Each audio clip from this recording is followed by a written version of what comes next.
Georgia, Georgia, the whole day through. Just an old sweet song keeps Georgia on my mind. Georgia on my mind. Car Keys, what up, bro? I said, Georgia, Hello, friends. Yes, sir.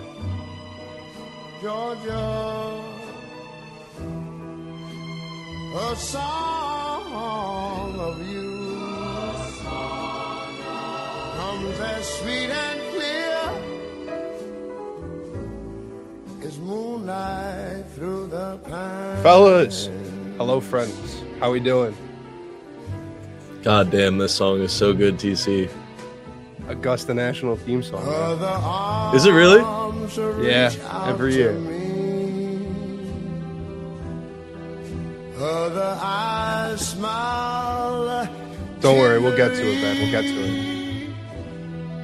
Still in the peaceful dreams. I've never noticed before, but your voice kind of is like golf commentator-esque. It's pretty soothing. Hey, man. I'm just here to do a job. I said, Georgia, It would be nice, wouldn't it be? oh Georgia, no peace. Landon, we don't need to talk about the boogeyman. We don't need to do that. Just an old sweet Lane, happy to see song you're in a good mood this morning. This afternoon, I should say. keeps Georgia on my mind. Chat, how are we doing? How are we doing? Excited for y'all to show up for this. Obviously.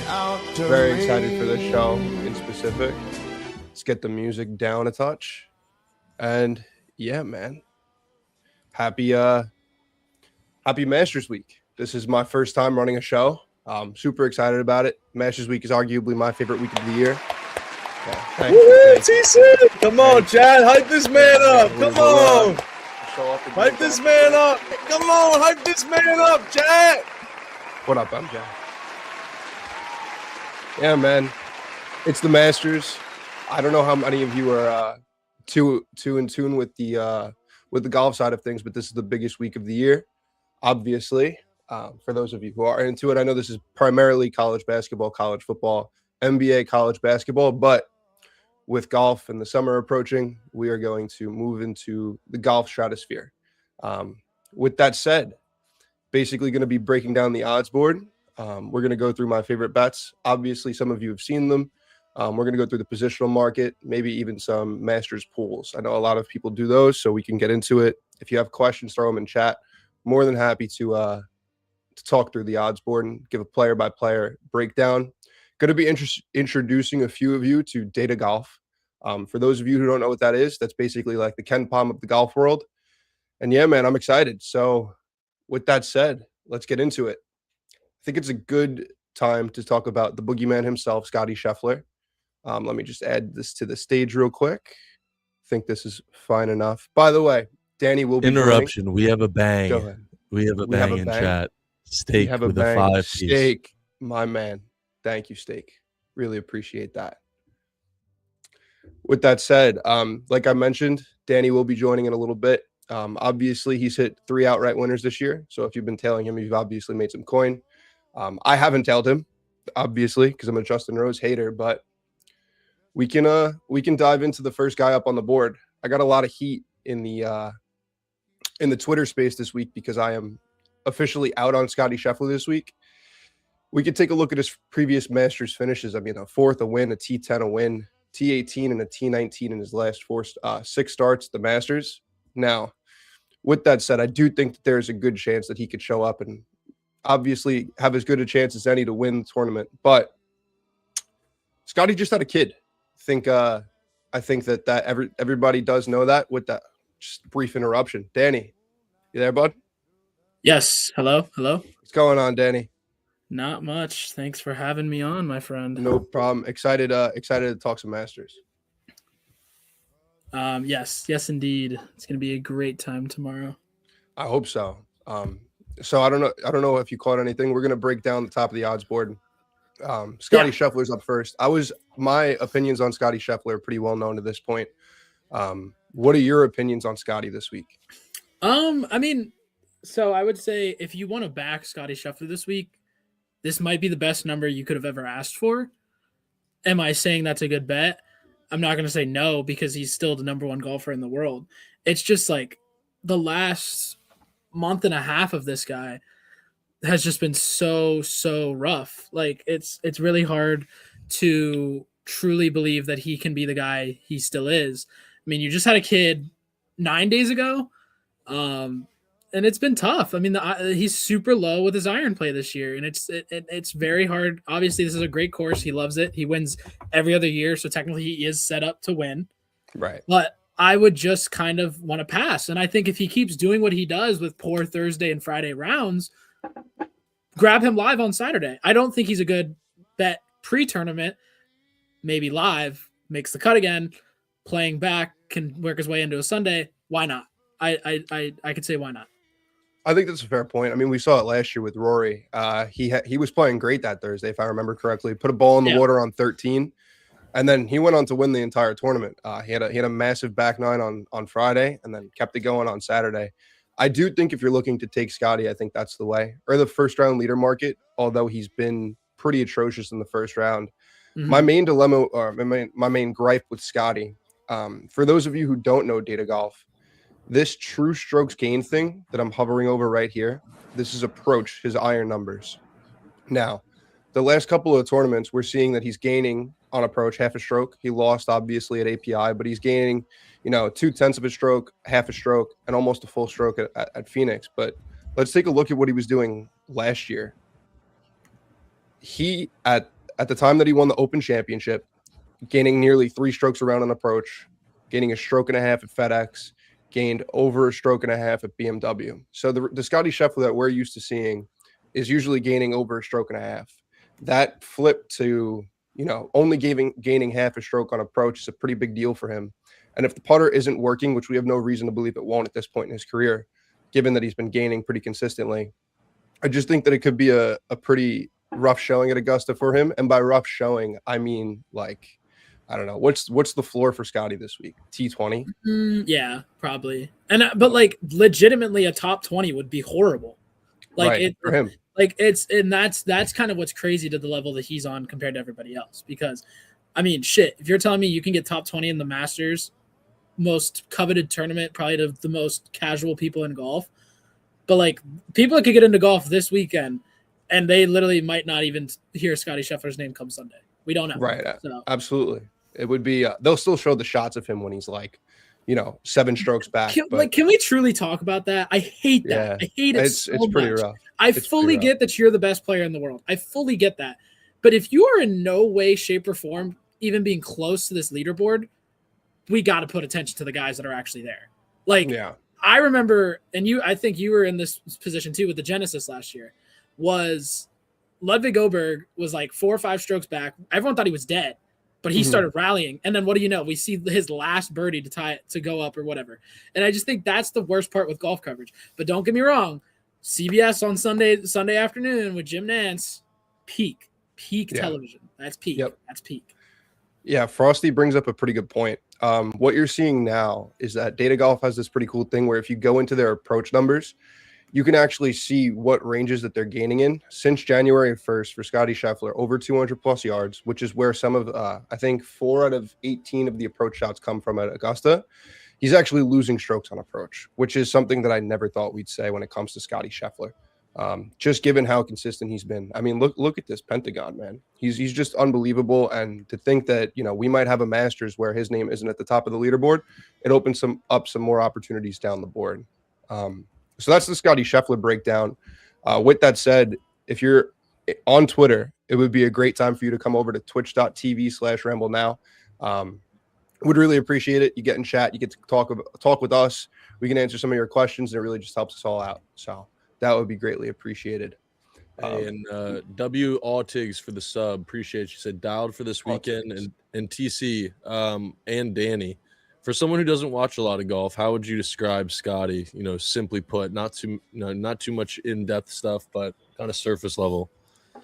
Like, I mean, it feels a little bit premature to call him the greatest ever, but if Tiger is MJ or MJ is Tiger, then Right. Scotty is LeBron.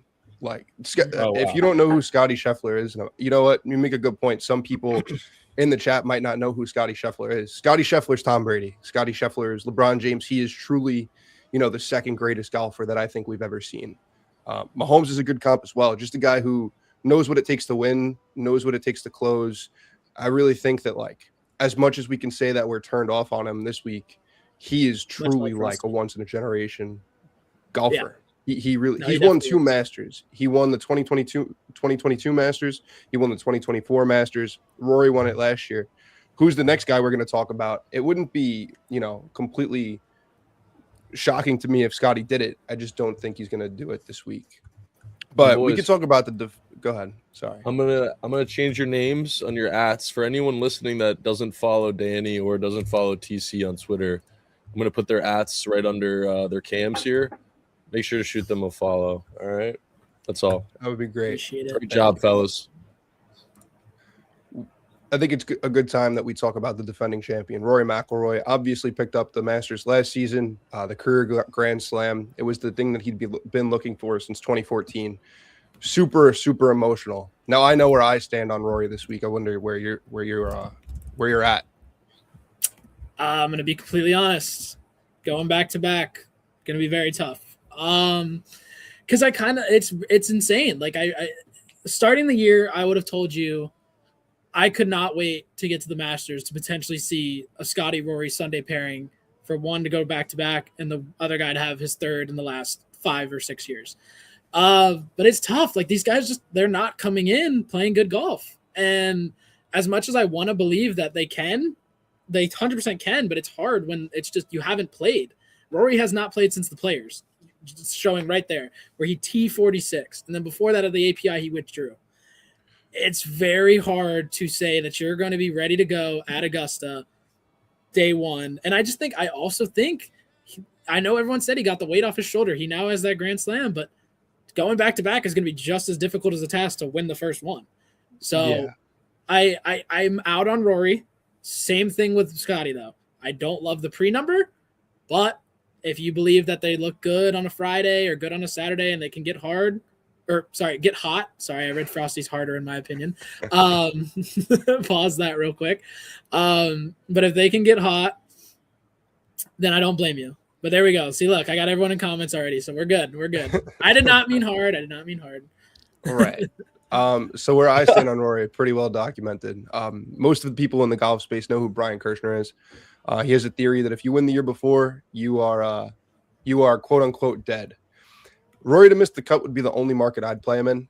It's very, very hard for a defending champion to win back-to-back at Augusta. Hasn't been done since Tiger did it in 01, 02. I don't think Rory goes back-to-back this week. And on top of what you already mentioned, I mean, the T46 at the Players was completely non-competitive.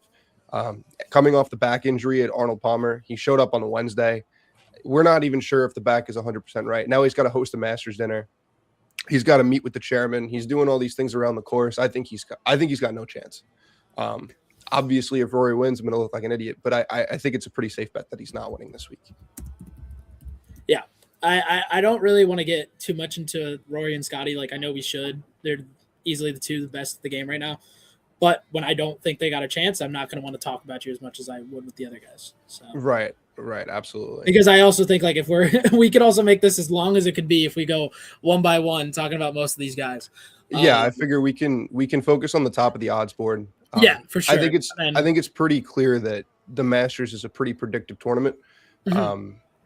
We're not going to see many long shots, hard mixing at the end, in my opinion. It hasn't happened in a number of years. Hideki was the trend breaker back in 21. Yeah. So we can get into to piggyback onto that. It's like, I'm not saying you shouldn't take long shots and you shouldn't play some guys at super high odds. I think there's a better way of going at that with a placement or finding them in like their top whatever. Like, I think we'll get into those, but two of my favorite props, top lefty players, Akshay Bhatia. I don't want to back Akshay to win, but I want to back Akshay to be the best lefty. And Right. so the same thing with like Chris Gotterup. I have a Chris Gotterup 101 to ticket.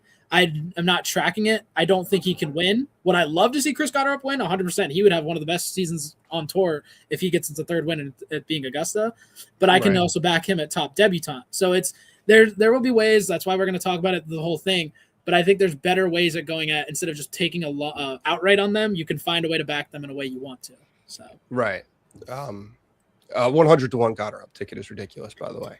yeah, you hated on it when I placed it, but now I here did we hate are. on it. I don't think that a debutant is going to win the Masters. First time No, since Fuzzy I don't Zoeller either. did it. I don't either. I've literally never But heard I'll of be Chris honest. Gotterup in my life. Chris You should, Gotterup, bro. He's from Jersey. he is from Jersey. He's a Jersey he won, boy. He won the Sony Open to start the season, and then he won the Waste. You hit him at Waste.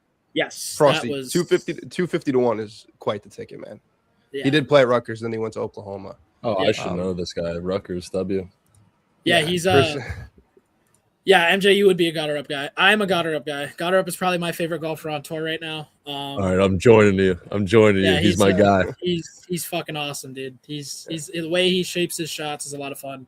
And I'm a Husky guy, so I like him and Bobby Mack. So I like all the Husky, chubby looking golfers because they do it, make me feel like I can do it too. So Fuck yeah. All right. Next guy on the board. Obviously, you know how I feel about Mr. John Rahm. I think I know where you stand. John Rahm, Yes. for those of you who don't know, is my one and done pick this week. I think John Rahm's going to win the Masters. He had a win earlier this season on Live. We can pull that up real quick. Second at South Africa, where he finished second in a playoff to Bryson DeChambeau. Fifth at Singapore, coming directly off the win at Hong Kong. The only category that he lost at Singapore was putting. But look at these approach numbers, man. He gained 1.86 strokes on approach in Hong Kong. He gained north of 2 strokes around at Singapore, gaining everywhere in these 5 events except for a small down approach round at Riyadh where he finished second, and he lost a ton of strokes putting at Singapore where he still finished 5th. Now, we do have to prerequisite by saying that Live isn't exactly overly competitive, and the courses aren't very competitive either. But Rahm won the Masters in 2023, finished 4th T9, T7, T5 from 2018 to 2021. Clearly a place that he loves to play. He's always talking about Seve when it comes to the Masters, and he's got a brilliant short game. And when we look at his Data Golf Pentagon, dude hits it a mile. He's a great putter. His approach numbers are spiking like crazy right now, and he's great around the green. I think this is a perfect event to back John Rahm. Yeah, I agree. I'm in the same boat as you. I would take, if I picked only one guy to win this tournament, I would pick John Rahm.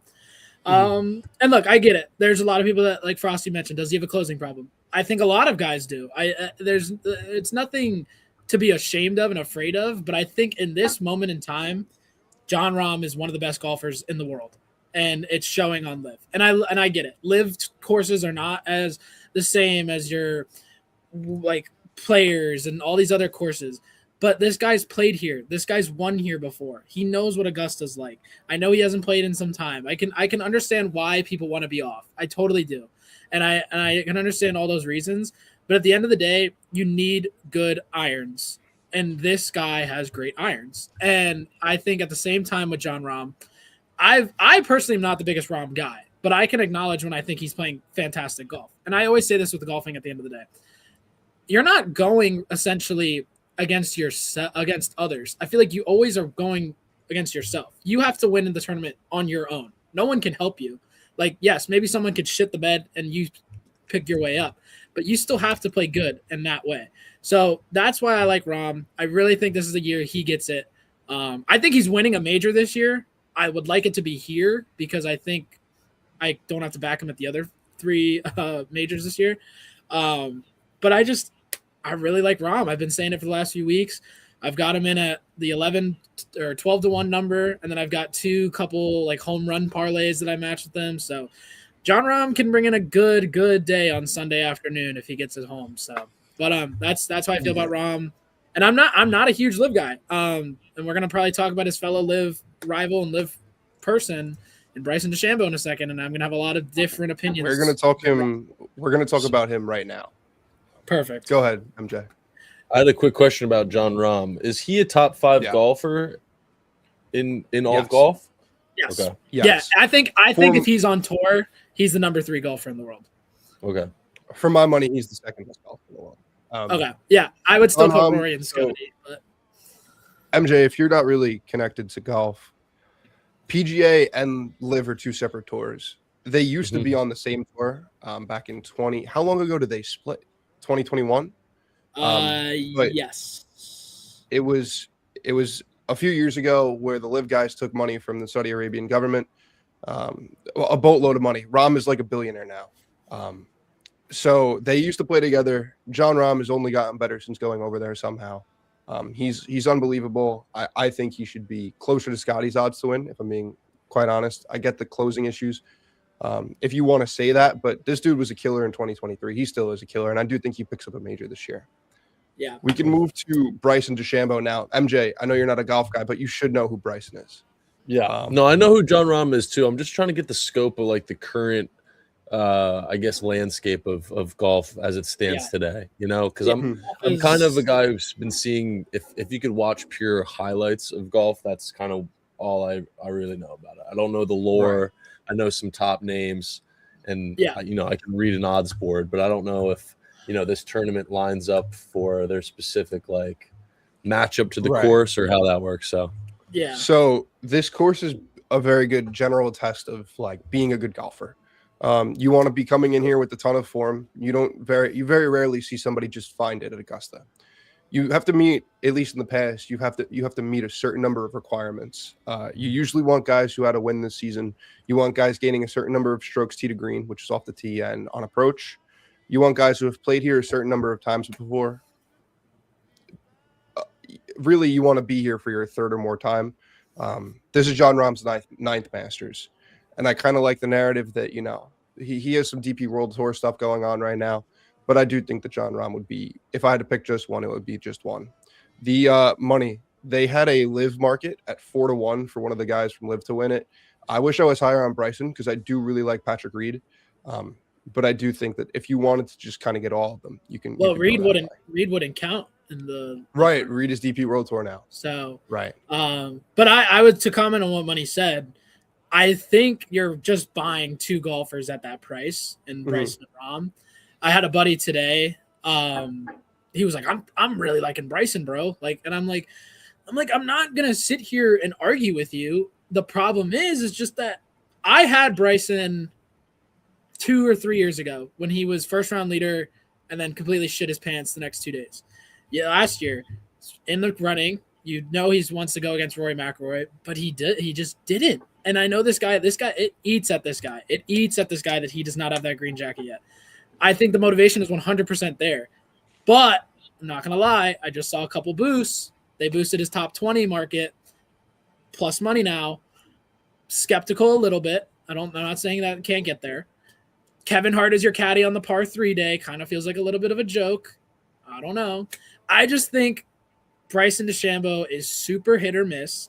It showed very early in the year at Live. Showed very early in the year where he just did not look that great.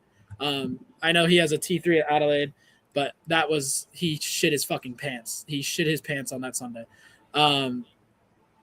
Exactly, Steak. Thank you.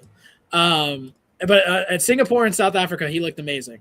But I just don't know how consistent of a golfer Bryson DeChambeau can be, especially in this type of tournament. Because I do believe that he gets the nerves of facing a top guy like a Rory McIlroy. I know he got Rory's number at that was the PGA Championship, right? Or the US Open? US Open.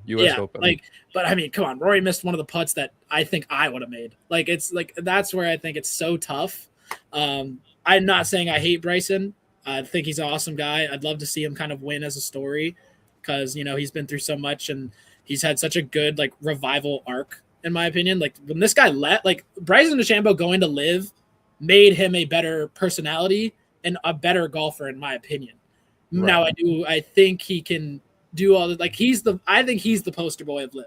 I don't think he'll ever leave. He only leaves if they blow up. So it's tough. I do think the Live market winner is an okay bet.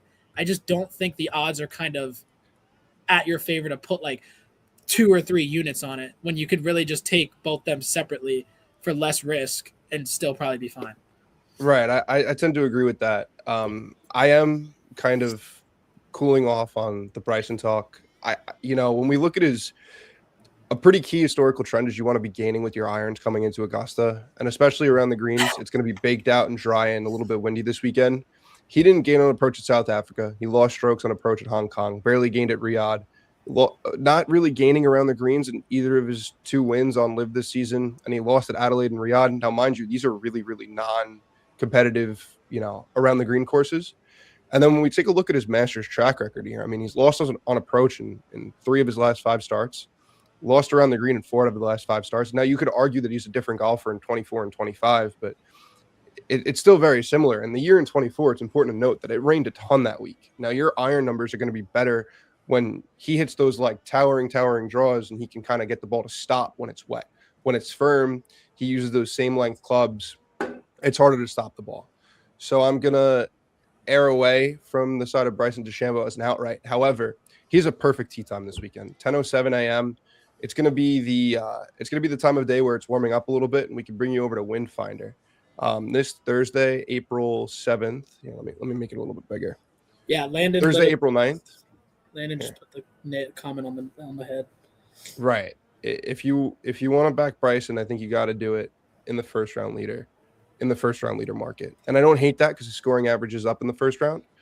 I don't like him as an outright. If you're betting it, I don't blame you. He's got 2 top 6s in the past 2 years. It's just not for me. His approach numbers aren't quite good enough. Yeah, exactly. He does tend to blame his equipment a little bit more than he should, but I just have a hard time believing that he's going to be. I also think that's a big problem with him is he thinks too much. He gets way too caught up with how can I hit the ball further? How can I create more spin? What ball should I use? Like at the end of the day, bro, hit the fucking ball. Just hit it. Right.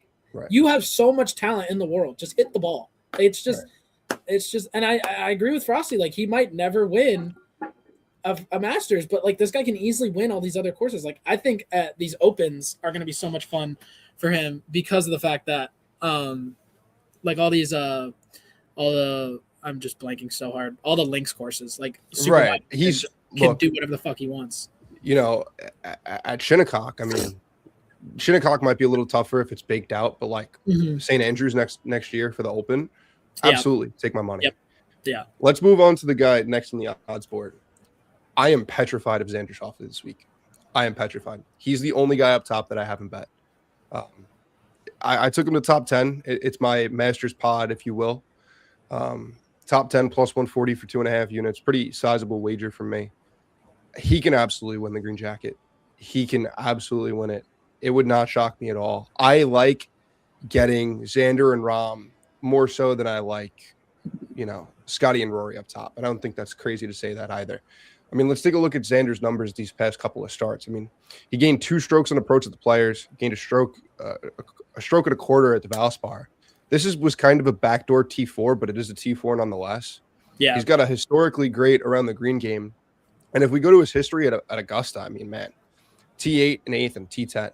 That's 3 straight top 10s at Augusta. Before that, he missed the cut, and then, it's quite funny how he missed the cut in 2022, and then he still gained putting. Right, like he's comfortable on these greens. Clearly, had a T3 in 2021, T2 back in 2019. It kind of feels like all of these prior finishes are leading up to something massive for Xander. Now he hasn't won this calendar year. He did win the Bay Current on the fall swing. A big thing I look for Masters winners is I want somebody who's won this calendar year. But I'm really afraid of Xander this week, man. So I'm going to say something. I don't know if you agree or how other people agree.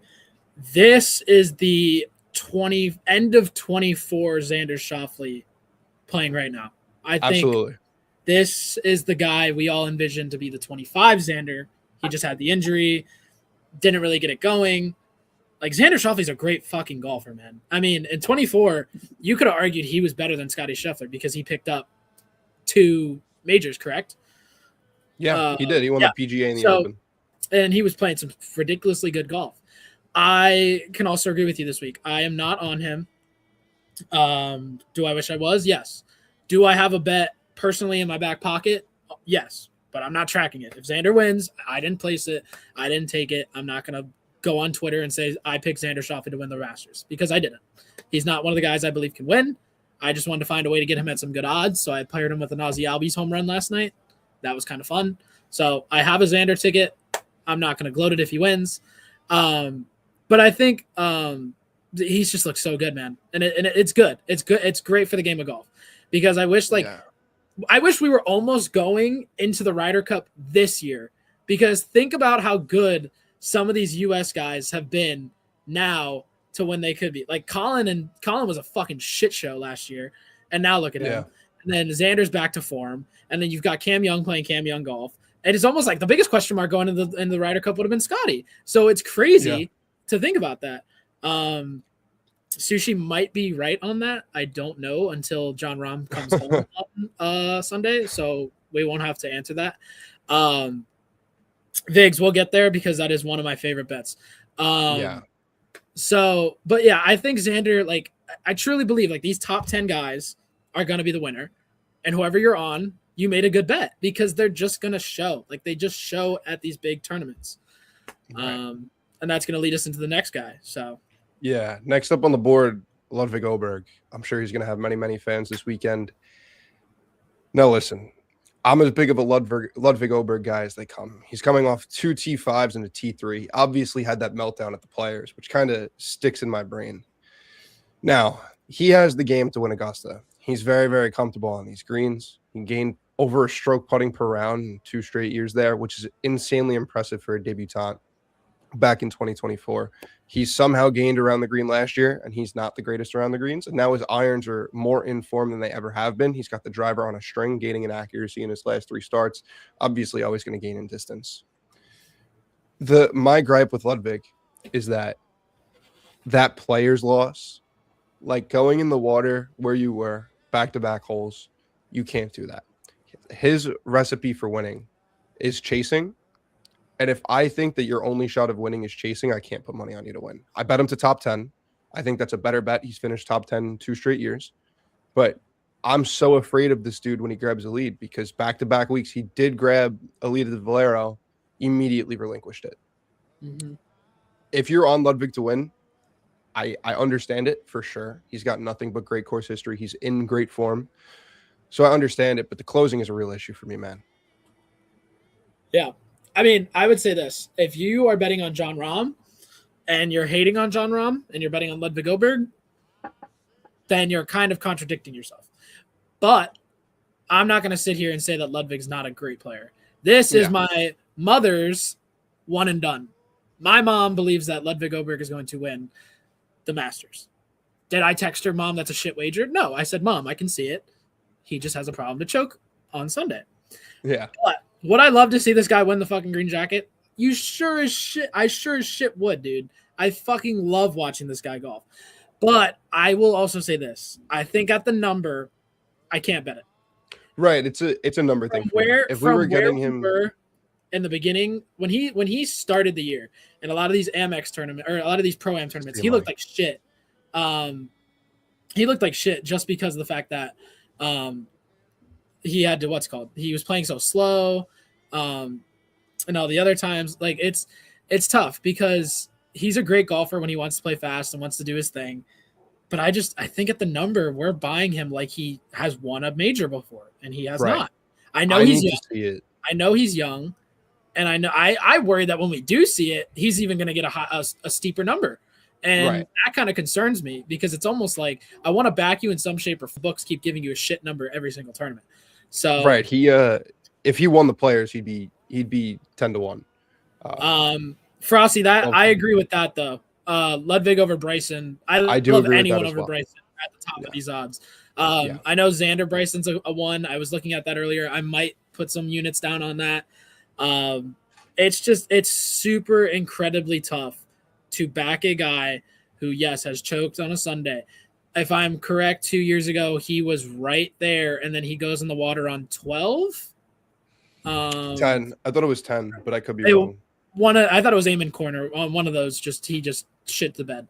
And I took him live, I believe, and I was like, how sick would it be if this guy wins, like, basically his first Masters? And that's when, like, he kind of broke onto the scene, I feel like. Like, we truly were like, okay, this guy's going to be a real fucking problem. And I'm not saying he's not. I mean, he's a great, great golfer. He has all the traits in the world to be amazing. He just has to get there and do it first before, like you said, before we can put the money down on it. So That's how I feel. We've cleared the top 6 of the odds board. I feel like they deserve that kind of attention. I mean, they're all very viable threats to win, and now is where we see the 20-1 start to come in on some guys. This guy right here, Cameron Young. You know what? I know me and you are not aligned on him.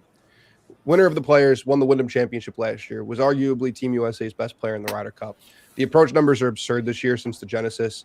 Gained a stroke and a half at the Genesis, gained a little less than a stroke on approach at API, gained over 2 strokes around at the Players, had that unbelievable 17th and 18th at the Players where he took the tournament from Matthew Fitzpatrick, gaining off the tee balls on a string right now ever since changing to a Pro V1X prototype or the Dash. He changed the balls and he changed his caddy. He's got his longtime Wake Forest teammate on the bag who is a professional greens reader. Now, I have Cam Young at some pretty egregious numbers. I have 98-1. I have 187-1. Thank you, QE. Yes, QE did tell me to back Cam Young at the Players. Now, outside of Jon Rahm, if I had to pick another person to win the Masters, it would be Cam Young. I mean, he's playing phenomenal. He's clearly a gamer. He's got that killer instinct. I mean, he held on to that lead at the Wyndham, and he went out and won the Players. That drive on 18 will stay with me forever. The dude's got game. Nuked. Yeah, look. There's a trend out there that you cannot win the Masters if you missed the cut in your Masters the year before. Now, here's my thing with that. He is very clearly a different golfer than he was then. He's leveled up his game. The approach numbers are much better. The putting is completely flipped. I mean, he really has found something since bringing his buddy on the bag. And let's not forget, this dude had back-to-back top 5s at RBC and U.S. Open. I mean, that showing at Oakmont was fantastic, and this is where he really started to flip the putter. I mean, T7 at the Truist is not easy in that field. So I'm a big Cam Young guy this week. Obviously, being from New York, I'm going to be a Cam Young guy. And good point from Fuki here. 3rd straight Players champ to win the Masters wouldn't be overly obscene to me. I think there's a good shot that he can take home the green jacket. Now, at this price tag, I still like it. I think anything above 20-1 is fine. He won the Players, and in my opinion, I mean, you could make the argument he should be above Ludwig. I would agree, actually. I mean, or the identical price. What's up, Pepe? Yeah, I like Cam Young a lot. I know that you don't like Cam Young a lot. So why don't you explain why you're so Cam Young hater? It's not that I don't like Cam Young. I think he's a great golfer. I'm not going to sit here and say he's not. I just think whenever I put money down on the guy, he's legit shit. So I'm going to stay away so all you Cam Young Glazers can have a good feeling this Sunday. And if he gets it done, he gets it done. I think this is the Cam Young people fully thought he could be, and I totally agree. It's just like, I don't know. I like him. His game's great, but I can also see when his game is bad. And it's just, for me, it's just a personal thing. I can't put money down on him. I can't put money on him and Matt Fitzpatrick. Those are 2 guys that don't like my money. They don't play well when I have money on them. And then there's not, I won't regret when I'm not on them because I know they wouldn't do it if I had money on them. So, and that's the fun thing about golf is you learn the guys that respect your money, ball out when you bet on them, and guys that are absolute horse shit when you bet on them. Like you have it with everything. Like you ban players, you ban teams. I unfortunately have to ban Cam Young and Matt Fitzpatrick because they just don't play good when I put money on them. So, and that'll lead us into Fitzpatrick, and I can kind of speak of the devil. This guy is playing great golf coming into right now. No ifs, ands, or buts around it. He's playing great golf. He has what it takes to win here. I just can't. Same thing almost like Ludwig. I just can't bet at the number because I think it's an extreme price dip after the Players and after Valspar. Can you blame them though? I mean, I can't. He almost won the Players. Yeah, exactly. He probably could have had back-to-back. Easily could have had back-to-back wins. And he was great at. Yeah, look, he was great at waist. He was good. Like he's been really good. Really good. This dude's been on fire since I mean the PGA last season. I mean, T8 at the PGA. He had a T4 at the Open Championship. T4 at Genesis. I mean, this was when we were all on him for first round leader. Yeah. At the Open. I remember that. I think Jacob Scott Olsen took it from us. But this dude was great on the DP World Tour, won the DP World Tour Championship. Coming into the year, the main concern to start the year, if I'm not not mistaken, obviously the numbers relay it, was the putter, right? He gained a shit ton on approach at Pebble, at Waste. I mean, even the Genesis, the only thing that was holding him back was the putter. He seems to have flipped that. I mean, gained almost a stroke at API. He gained half a stroke at the Players, and given his iron play and his off the tee play, I mean, look, if you're going to gain in around the green through off the tee, if you could just be semi-positive with the putter, I mean, you're going to put yourself in a lot of chances and a lot of opportunities to win major championships. Matt Fitzpatrick is the model darling this week. Everybody loves him. My only concern with Fitzy is that no finish higher than a T7 in his Masters career, and that came all the way back in 2016. I don't think he was ever like really in the mix either. I think that was a couple of people's main gripe with him. McKiffin, this is data golf. Yeah. Look, if the putter stays the way that it is and his around the green numbers continue to be incredible, because he does have fantastic around the green play, I think he'll be mixing for sure. And that's kind of why my card is constructed the way it is. Look, I think if you're going to give me Rahm, Young, and Fitz, I'm gonna have a pretty good shot at showing up on Sunday with the sweat. Fitz over Bobby Mack matchup, Mike, I love that. That is phenomenal for me. If you don't have him to win, I do think that's a good way to go about it. I do think this is a good point though. 25-1 is pretty steep. For a guy who was 66 back in February. I grabbed him 80-1 to win the PGA a couple weeks ago before he got the win at the Valspar. Signing off on 25-1 at the Masters is pretty difficult to do. However, the last couple of years we've seen that the best golfer in the world does tend to win this. What about 34-1 first round leader? Let me find out what tee time he has. Oh, he's in the Bryson group. I don't know about first round leader. He's one of those guys. I think maybe a 3-ball matchup would be, a little cooler. My only concern with that is that Bryson has been phenomenal in the first round this season, or not this season, at Augusta in the past. But look, if you think Fitzpatrick stays hot, which we have no reason to believe that he won't, I think that's a more than fair bet. Let's move on. Why don't we? Believe the next guy on the odds board is Tommy Fleetwood. Now, this guy won the Tour Championship last year. Hysterical that he was considered the best player on tour after gaining the world with his putter and beating a 30-man field. He's coming in good form. T10 at Valero, T8 at Players, T7 Genesis, T4 Pebble. I don't think he's going to win the Masters. You don't think so? I agree. No, I mean, I think everyone's Tommy Fleetwood guy. Like, I don't know anyone that would say, "Oh, I fucking hate Tommy Fleetwood." Like, no, he's a great dude, great guy. You can't hate him. Right. And to mention like the T10 and the T8, especially the T10, like that was a backdoor T10. Like that was a T10 that we're like, "Oh, Tommy Fleetwood's in 10th." Like it wasn't. He was never there all weekend, so it was like, But that's what he does. Like that is what his career is known to be. He hasn't been there, he hasn't hard mixed in a tournament this season. I mean, he wasn't. But he'll always fall in the top 10, some shape or form. I think the best way to go about a Tommy ticket would be top 20. I know it's like minus 125, I believe, but I think if you want to back Tommy, you should back Tommy in the positional market.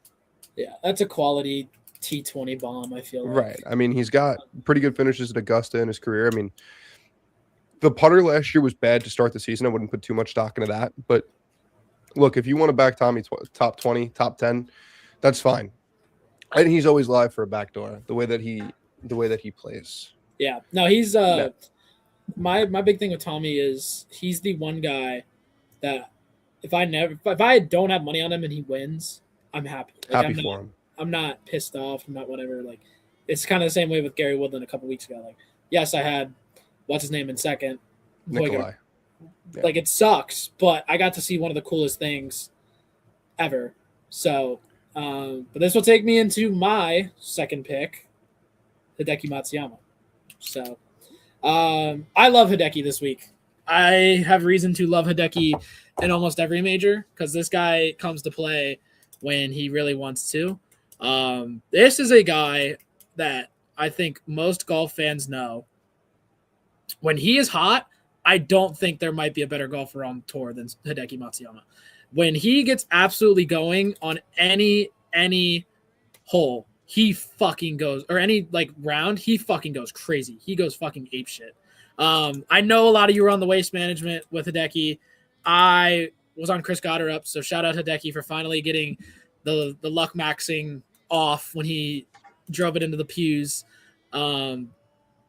So I do think Frosty, I love you, you know it. I think his driver is finally figuring itself out. And now, if he figures that out to keep going along with the great approach play, this is a guy who knows how to win at Augusta. And I just love Hideki, man. He's a fun guy. He's literally just a calm, casual, goes out and golfs and does his thing. I know there was concerns about him being hurt last week. I don't think that matters. He finished. He did good. So it's really for Hideki, it's just where will he get hot? Does he get hot early or does he get hot late or too late almost? There's a lot of times where Hideki gets hot too late. Moving day Hideki or Sunday Hideki is a very fun golfer to watch, but does he have enough to get him there on those days? So, but that's why I'm on him. I got him at 37, I believe. So yeah, I really like Hideki.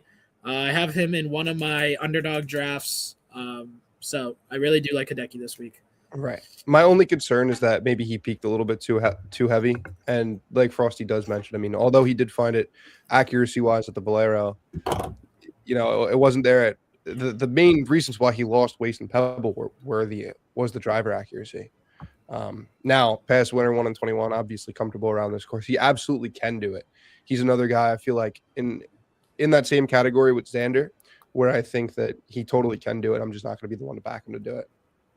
Now, those are the only guys in the tournament, the ones that we went over, that I think can win, outside of Patrick Reed, who I guess we'll bring up right now, considering top 20 as your best bet. I'm a Patrick Reed guy. I got him at 90-1 back in January around Sony Open time. Was great at the Qatar Masters 1, here at Dubai Desert Classic 1. Had a T2 in between those two starts, and T10 at the Joburg Open. Talk about a guy with some phenomenal course history. I mean, 3rd in 25, T12 at 2024, T4 at 2023, and obviously the win in 2018. He's playing great. I wish he had one more start before coming in, but he said in his presser it was actually really relaxing for him to get home, spend some time with the kids, spend some time with the wife. I'm going to assume that he's been grinding. I love what I'm seeing from Patrick Reed. I mean, to win 3 times or to win twice in the DP World Tour, to come back to a place that he knows so well. I think Patrick Reed at the number that I got him at was great. I will say this. I prefer Patrick Reed at 35-1 or 39-1 to Matt Fitzpatrick at 25-1. And I'm a Fitz guy. Yeah, that's fair. I think that the number on Reed, given his course history, is very fair. And I think that, you know, top 20 at Augusta, I mean, what has he done that in? He's done that he did it last year, the year before that, T8, T10. He's done it in 5 out of what? How many starts is this? 8, I think. Yeah, 5 of 8. Yeah, 5 out of his last 8 he's done it in. Patrick Reed, top 20, I love. If I didn't bet him to win, I would have bet him to top 20. I love Patrick Reed again this week. I have no reason to not believe that. Now, I know that you have a couple more guys on your card. Those are the guys who I believe can win. I'm not sure if anybody else He's the can. final one. Patrick Reed? Yeah, I only have 3. You're on Patrick Reed too? Yes, I have Reed, Matsuyama, wow. and Rahm. That's my only 3. All right. So hopefully one of Reed Young.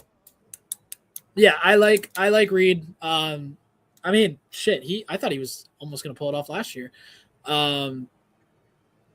I think he's just, same thing. Like he got out of live, freaking hooping on the DP World Tour.